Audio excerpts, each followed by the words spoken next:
Hello, I'm going to show you how to simplify square roots, or another word for that is radical. So here we are. We want to simplify square roots.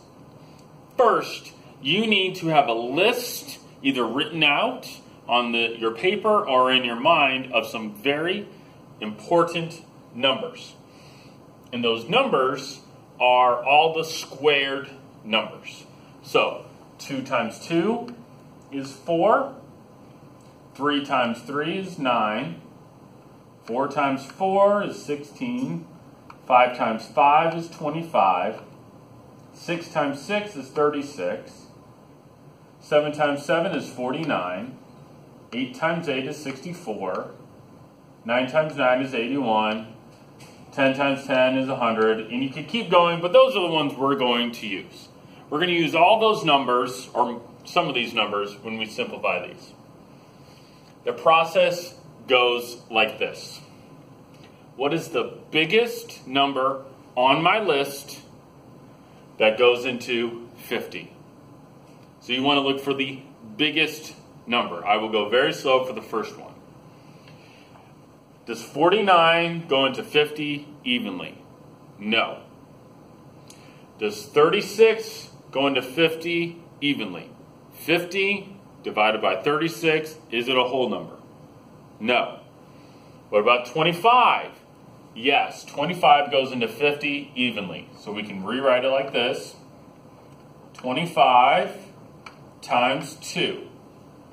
50 divided by 25 is 2. So now I can simplify.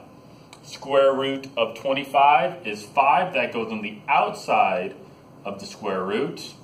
And the 2 stays on the inside. 5 square root 2. Or we could say it 5 radical 2. So we go to the next one. What is the biggest number that goes into 24 from my list? I believe the only number is 4. So I can rewrite this. 4 times 6 is 24. Square root of 4 is 2. That comes on the outside. Square root 6.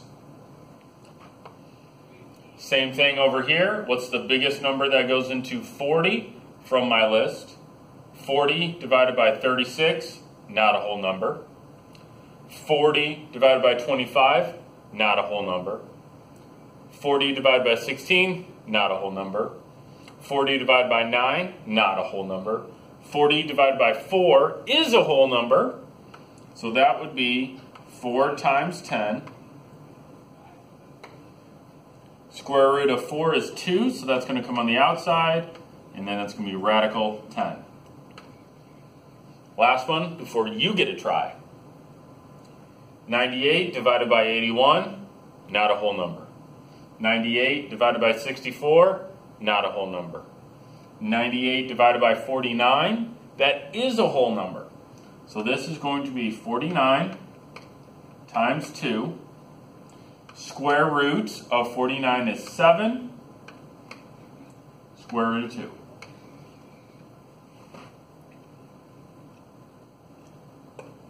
I would like you to try these 4, and then I will go over it. So pause it right now.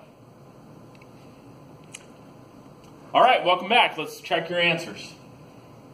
I'll write my numbers over here. 2 times 2, 3 times 3, 4 times 4, 5 times 5, 6 times 6, 7 times 7, 8 times 8, 9 times 9, and 10 times 10. I'll go through this fairly quickly. The biggest number that goes into 32 is 16.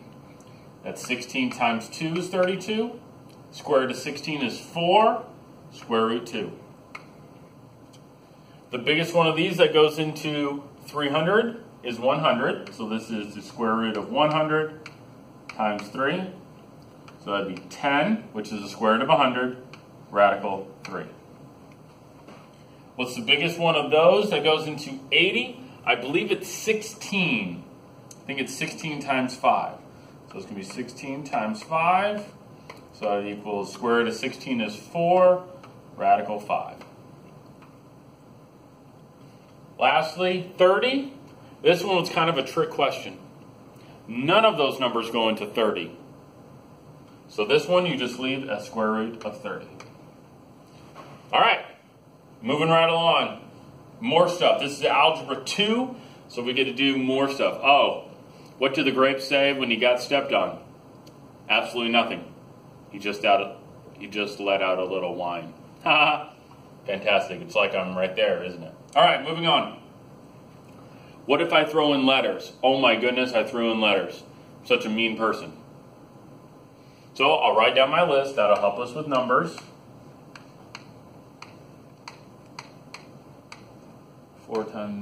7 times 7 is 49.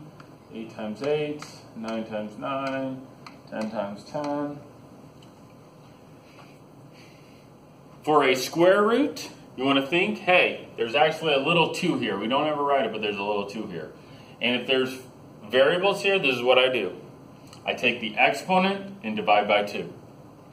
So, we'll come back to the number in a minute. So this is going to be 8. We'll come back to that in a minute. Take 2 divided by 2, and you get 1. So it can be 1x on the outside. This is a 1 divided by 2. I can't take 1 divide by 2, so I just leave it on the inside. So I've dealt with the number, or I'm sorry, I dealt with the variables. Here comes the numbers. Which one of those numbers goes into, the biggest one that goes into 8 is 4, so this is going to be x times 4 times 2 times y. I still have the y on the inside. Square root of 4 is 2. I still have the x on the outside, 2y.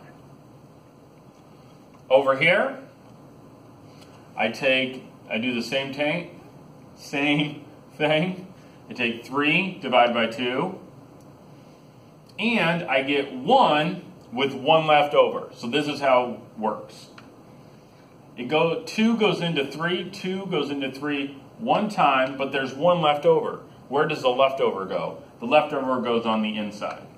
2 does not go into 1, so it goes, y stays on the inside. The numbers. What's the biggest one of these numbers? That goes into 56. I think it's just 4.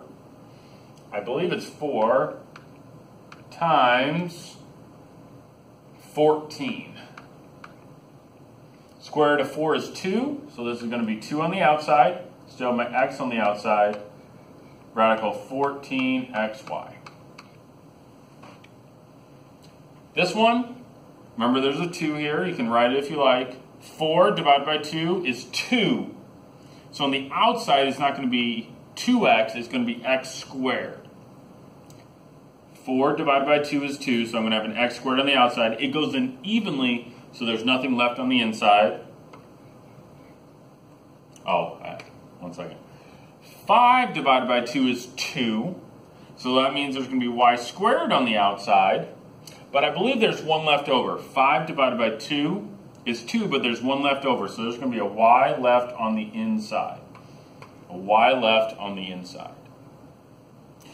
The number, what is the biggest number that goes into 27? I believe that's 9. That's 9 times 3. So my final answer would be square root of 9 is 3. X squared, y squared. And on the inside, 3y. Sorry, my handwriting is not great. This one's actually the easiest. Square root of 49 is 7 exactly. Square root of 49 is 7 exactly. There's a 2 here. 6 divided by 2 is 3, so it's going to be x to the third. There's none left over. 10 divided by 2 is 5, so it's going to be y to the fifth with none left over. So now you have one more set that you get to do by yourself. Pause this. Do it yourself, and I'll come back with answers. Welcome back. Here we go. I'll go fairly quickly. Square root of 9 is 3 exactly. I take 3 divided by my little 2 here. I have 1. Goes in one time with 1 left over. So that's going to be 1 left over. That's the x's. 2 does not go into 1 at all, so it's going to be y. This one, I'm going to do the number first. It's going to be 4 times 3 is x to the 4th, y to the 6th. So the number is going to be, square root of 4 is 2, with the 3 on the inside. And then I take 4 divided by 2 is 2, so that's going to be x squared. It goes in evenly, so there's none left on the inside. 6 divided by 2 is 3, so it's going to be y to the 3rd with no y's on the inside. So it's 2x squared, y to the 3rd, square root of 3. I'm sure you're thinking, oh my goodness, is this video over? I know. This one, the biggest perfect square that goes into 75 is 25, so it's going to be 25 times 3. And then I got my x, y to the 9th. Square root of 25 is 5. I can't bring the x's on the outside because 1 divided by 2 doesn't work. So there's just going to be an x on the inside. And I still have this 3, so that's going to be 3x. What about the y's? 9 divided by 2 is 4, so that's going to be y to the 4th. But I believe there's 1 left over. So it should look something like that. And actually, the easiest one is this one. Square root of 16 is 4. 4 divided by 2 is 2, so it's going to be x squared on the outside. 8 divided by 2 is 4, so it's going to be y to the 4th. Honestly, if you can know this one, that will really help you on iStep. They really like this one. They also have stuff like this on iStep. All right, that is it. There should be something else for you to do. Oh, I have a joke. Give it a second to look at that. You can pause it. Remember geometry so much. Pythagorean theorem goes with right triangles. And hippopotamus. Not hypotenuse, but hippopotamus. That's funny. Have a good day.